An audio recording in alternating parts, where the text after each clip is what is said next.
Located just off the Gulf Coast on the border of Texas and Louisiana lies the blue-collar community of Port Arthur, Texas.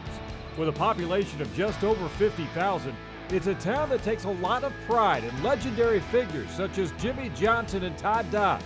Singer Janis Joplin grew up here as well, as did Kansas City Chiefs great Jamal Charles. Charles is the most recent graduate of Memorial High School to bring the town notoriety, as he has put together an impressive NFL career with the Kansas City Chiefs.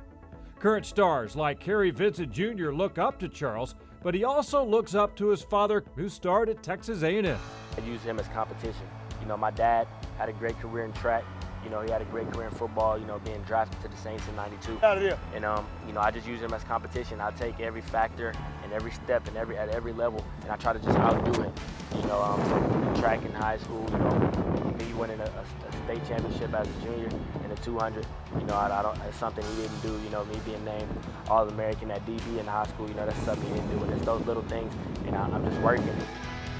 The Titans are loaded with talent, and head coach Darrell Granger likes what he sees in this year's group, but knows they haven't yet reached their full potential.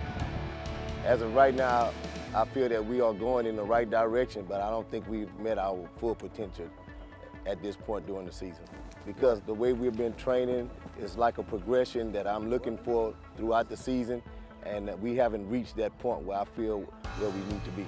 Though the team hasn't been as consistent as Granger would like, he's optimistic that they'll be a threat to bring home some gold at the track and field state meet next month. My ultimate goal is to take this team to the state meet. How many relays, individuals, that's my goal, is to try to get as many relays and individuals to Austin. And this year, as it stands right now, we look pretty good in all three relays with Benson in the 200, 110 hurdler, 800 meters, and the long jump at this time. Port Arthur Memorial has long been one of the most feared track teams in the Golden Triangle area, and this year is no different.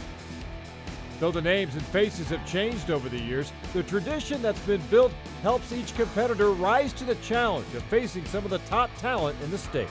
A lot of teams are facing injuries, so our goal is to remain healthy. So we made it through that part so far. Now it's like the playoffs for track. We're headed in the area.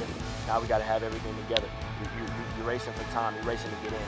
You got to compete, but also everything has to be good with the stick. You got to get the stick around.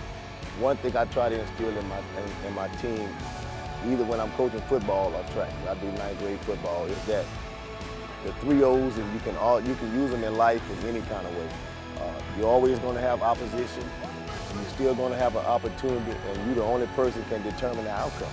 So, especially when you run in track, things may not go well in one race, but you still have to come back and be able to compete in your next event, and you're the only person can determine the outcome.